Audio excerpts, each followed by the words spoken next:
নির্ভেদ গেল বারোতিতে। নমস্কার, আমি নির্ভেদের মা বলছি। নির্ভেদ রাজ্য চ্যানেলে আপনাদের সবাইকে স্বাগতম। আশা করি সবাই ভালো আছেন। কিছুদিন আগে আমি নির্ভেদের পিপির বাড়ি যাওয়ার একটা ভিডিও দিয়েছিলাম। আপনারা তো ভিডিও দেখতেই পেয়েছেন যে ওর পিপির বাড়ি নারায়ণগঞ্জে। তো ওইখানে আমার কিছু মানত ছিল। নির্ভেদের জন্মটা তো খুব একটা মানে সহজলভ্য ছিল না আমার জন্য।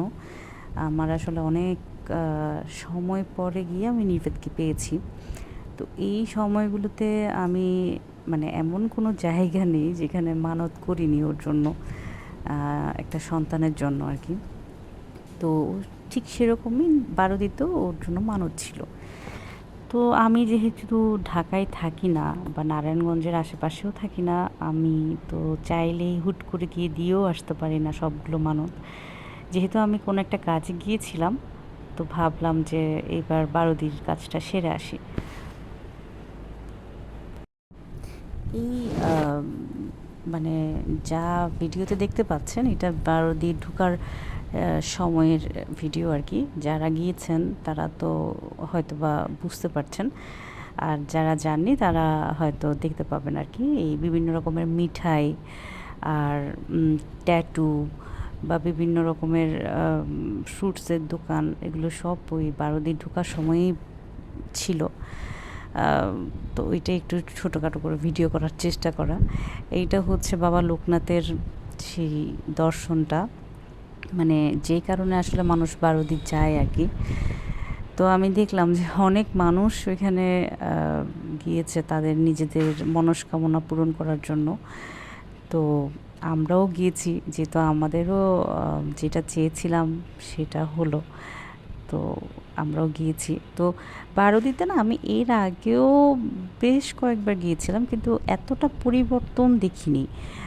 এর আগে যখনই গিয়েছিলাম তখনই খুব ছোটোখাটো ছিল, মানে খুব যে বেশি বড়সড়ভাবে সব কিছু অর্গানাইজড ছিল ব্যাপারটা তা না। ছিল মানে মোটামুটি একটা মন্দির, যেখানে বাবা লোকনাথের সেবা হচ্ছে, এতটুকুই ছিল। কিন্তু এইবার গিয়ে না দেখলাম যে বেশ সেবা আশ্রম হয়েছে। মানে দূর দূরান্ত থেকে যদি মানুষ যায় তাদেরকে বিশ্রাম নেওয়ার জন্য বেশ কিছু সেবা আশ্রম হয়েছে। তো এই জিনিসটা দেখে খুব ভালো লাগলো। আবার যারা একটু এসিতে থাকতে পছন্দ করেন তাদের জন্য আবার এসি রুম করা হয়েছে। যারা নন এসিতে থাকতে পছন্দ করেন তাদের জন্য নন এসিও করা হয়েছে। তো ডোনেশনগুলো বিভিন্ন জায়গা থেকে নাকি আসে। ভালোই লাগলো, খুবই ভালো লাগলো। আর আমারও খুব মানে জানি না এটা ভগবান আমার ইচ্ছাটা পূরণ করবে কিনা, কিন্তু আমার খুব ইচ্ছে যে এরকম কোনো সেবাশ্রম করে দেওয়ার কোনো একটা মন্দিরে। অনেককেই তো দেখি করে, হয়তো ওনাদের ভাগ্যটা অনেক ভালো যে মানুষের জন্য করতে পারে।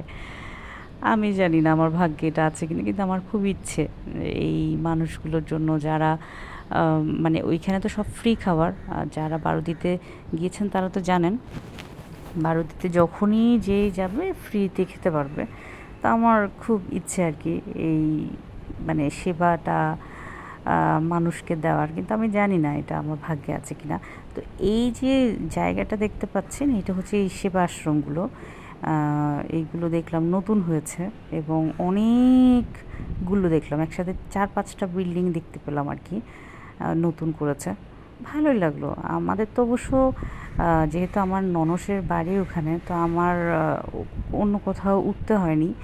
কিন্তু যদি ওখানে আসলে আমাদের কেউ না থাকতো তাহলে হয়তো বা আমরাও এরকম কোনো একটা সেবা আশ্রমে উঠতাম। কারণ থাকে না যে যে যার যার ধর্মের মানে আশ্রমগুলোতে বা যার যার একটা মনের শান্তি আর কি। আমার আসলে এই রকম আশ্রমে থাকতে খুব ভালো লাগে। আমার মনে হয় যে একটা মানে মেন্টাল স্যাটিসফ্যাকশন আসে, একটা ভালো লাগা কাজ করে। তো অনেকক্ষণ ছিলাম বারোদিতে, বিশেষ করে রাজ্য বা নির্বেদের নাম তো নিকনেম হচ্ছে রাজ্য। তো ও খুব মানে আনন্দ পেয়েছে আমার যেটা মনে হয়েছে, কারণ ও খুব কুল হেডেড হয়েছিল, খুব দেখার ট্রাই করছিল, সব কিছু বোঝার ট্রাই করছিল। এইটা খুব ভালো লেগেছে। আর ও মোটামুটি যেখানেই যাই চেষ্টা করে সব কিছু অবজার্ভ করার, পরিবেশটা, আশেপাশের ব্যাপারগুলোকে অবজার্ভ করার চেষ্টা করে। এই জিনিসটা আসলে ওর একটা ছোট মানুষ হিসাবে আমার ভালো লাগে। না হলে অনেক বাবুরা আছে যে বাইরের পরিবেশটা খুব একটা নিতে পারে না।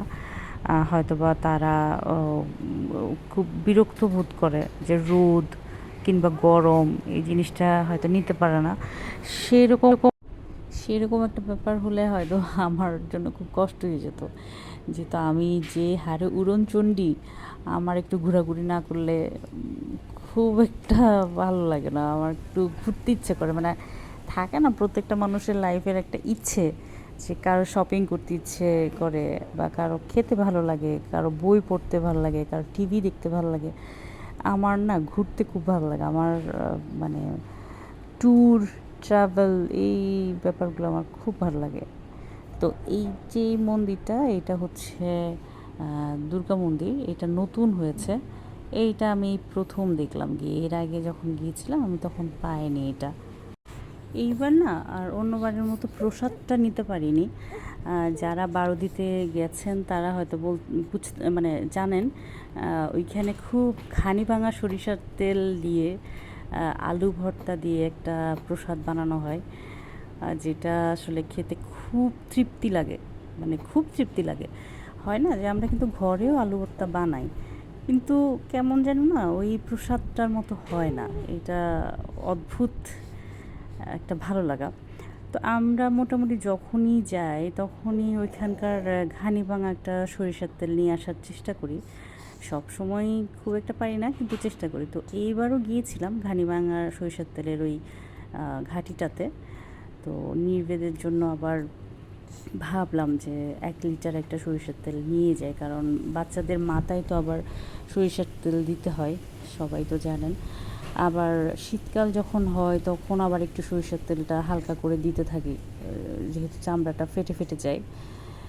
তো এখান থেকে 1 লিটারের মতো সরিষার তেল নিয়ে এসেছি, এবং এটা খুব একটা ভালো, মানে খুব ভালো একটা তেল, মানে একেবারে অরিজিনালি সরিষা থেকেই হয়তো ভালো লাগে এটা। আমি এর আগেও তো খেয়েছিলাম, যখন নির্ভেদ ছিল না তখন আমরা ওইটা রোজকার মানে যে রান্না হয় ওই রান্নাতেই খেতাম সরিষার তেলটা। তো খুব ভালো লাগতো। আমরা তো আর আজকাল তো অরিজিনাল কিছুই খুব একটা পাই না, সবই তো বাজারের উপরেই ডিপেন্ডেন্ট। বাজারে যেটা আনে সেটাকেই আমরা বিলিভ করে খেতে থাকি আর কি। তো পাশে একটা চায়ের দোকান ছিল, তো ভাবলাম যে চা তো খাওয়া হয়, এইটা অরিজিনাল গরুর দুধের একটা দোকান ছিল। তো ভাবলাম একটু গরুর দুধই খাই। আর আমার খুব ভালো লাগে, মানে এই মালাই টাইপের চাটা খুব ভালো লাগে। তো আমরা গিয়েছি যখন তখন রোদ ছিল, বাট আসার সময় বৃষ্টি। এই যে সব শেষ করে বাড়ি চলে আসলাম। সবাই ভালো থাকবেন, নিবেদের জন্য অনেক আশীর্বাদ করবেন। টাটা।